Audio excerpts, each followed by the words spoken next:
U.S. port fee backfires. Why China's shipping counterattack is a chokehold. On global trade data and America's supply chain.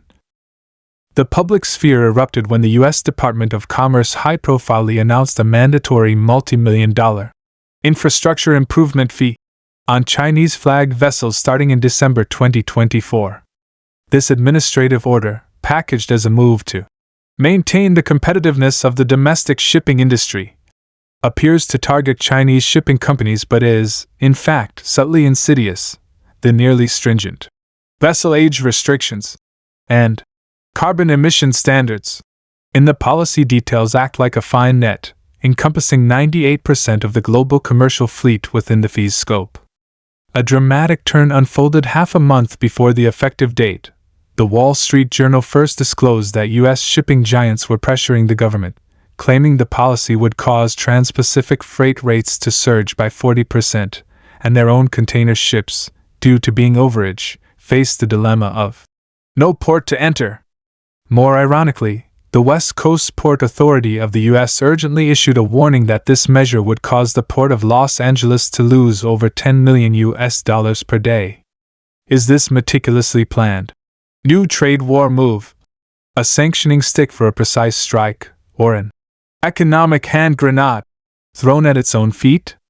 The global shipping industry is holding its breath for the final outcome of this absurd drama. To understand this, we must first grasp a key point. Global maritime transport is like the arteries of trade, and China's shipbuilding industry is the artery processing plant. Looking at the Global Shipbuilding Report Card for 2024, a set of data is striking. China undertook 53.8% of new vessel orders in the global market, including 81% of container ship deliveries, 75% of bulk carrier deliveries, and 68% of oil tanker deliveries, forming an absolute advantage across all vessel types.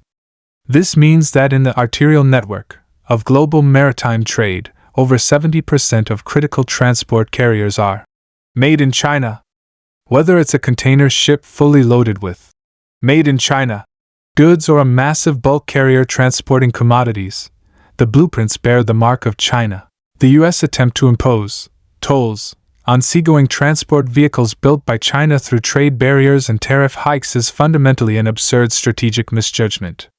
This action is like setting up a roadblock on the highway in front of one's house, only to find that over 80% of the passing vehicles are equipped with high-performance tires manufactured in China. When 70% of the world's ultra-large container ships and 85% of the 400,000-ton very large ore carriers, VLOCs, are delivered by Chinese shipyards, any unilateral sanction is akin to attacking one's own right hand with the left, ultimately backfiring on global supply chain stability and the U.S.'s own trade costs. In this tit-for-tat game, China's counter-strategy showcases a textbook example of lightning speed and strategic depth.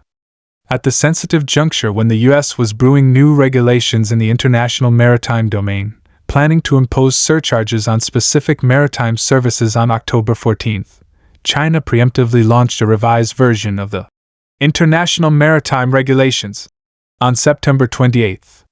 This new regulation, like a drawn sword, lays down 3 strategic trump cards for China's maritime counterplan, regulating the flow of funds in the international maritime market through special fees, reshaping the global shipping route map using port entry and exit restriction policies, and building a maritime information security barrier through data access control. These 3 measures are interlinked, striking directly at the core of U.S. maritime hegemony. From the perspective of industrial foundation, the disparity in strength between the Chinese and U.S. shipbuilding industries completely tilts the balance of this game. In 2024, the U.S. shipbuilding industry delivered a dismal report card of fewer than 10 commercial vessels, fully exposing its industrial hollowing out predicament.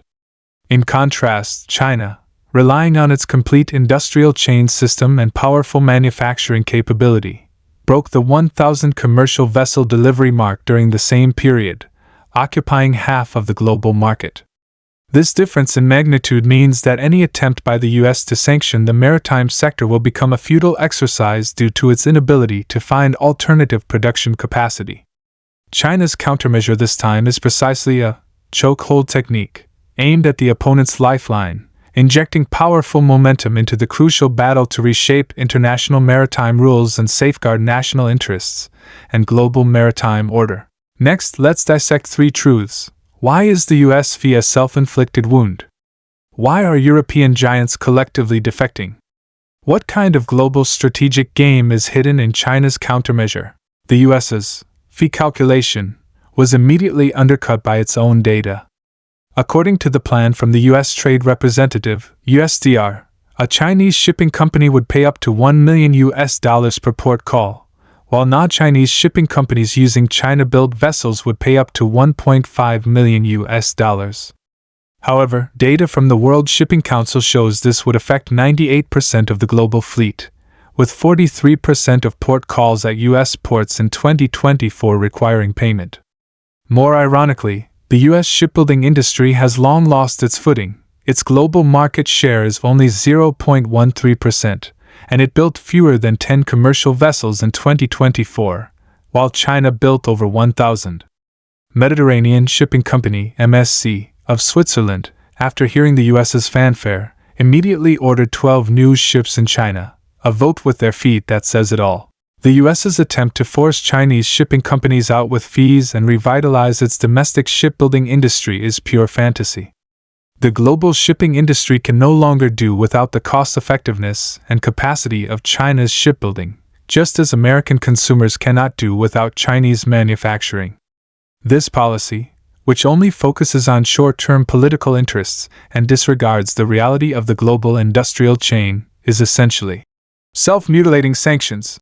It causes domestic ports to lose business and forces international shipping companies to take sides, ultimately pulling the US down from its position as a global maritime hub. It is a joke of trade protectionism. The precision of China's countermeasure holds the secret to making US/EU giants bow. The new international maritime regulations target a key player, the US-based INTRA platform. This company, a joint venture of over 40 shipping giants, controls 25% of global container orders. If it fails to declare data according to Chinese requirements, the penalty starts at 100,000 renminbi, or worse, losing the Chinese market. It is worth noting that the Chinese market accounts for 12.5% of the total global cargo trade. European giants like Maersk of Denmark and CMA CGM of France are even more panicked, as 20% to 41% of their fleets are China-built. Truly confronting China would mean cutting off their own revenue stream. The European Commission has privately warned. This could cost the European shipping industry €20 billion in annual revenue. China's countermeasure is never a head-on clash, but rather a stranglehold on the data lifeline of global shipping. The lifeblood of platforms like INTRA lies in orders, and the core of the orders is the Chinese market.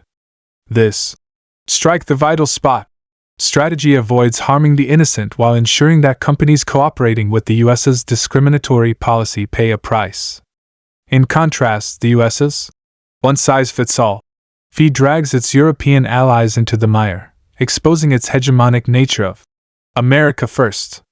This is the key reason why more and more countries are siding with China. Past sanction lessons of the US and EU already presaged the US's defeat. In 2018, when the US imposed tariffs on China, Clarkson data showed that global maritime trade volume only dropped by 0.5%, but the US's own port throughput fell by 3%. Looking at the EU, when it followed suit and restricted Russian vessels in 2023, its own energy transport costs soared by 40%, eventually leading to a quiet relaxation of restrictions. This time, the US is even more outrageous. The fee standards are unbearable even for its own companies. Matson, the largest US shipping company, calculated an additional cost of $200 million annually, and its stock price dropped by 7% in 3 days. More embarrassing still, in the first 8 months of 2025, Chinese shipyards still secured 53% of global orders, on par with 2023, making US sanctions a reverse advertisement. History has long proven that trade sanctions are a double-edged sword. especially in the globalized maritime sector. The US and EU repeat the same mistakes because they are blinded by the belief that hegemony can override market rules. China's share in shipbuilding is not due to subsidies but to 15 consecutive years of technological and capacity accumulation as the global leader. In the face of such hard power, any discriminatory policy will only force China to become stronger, just like this countermeasure, which has instead allowed China to gain the initiative in international shipping data, setting a new rule for global trade fairness. The US's hegemonic anxiety is accelerating the reshuffling of the global maritime landscape.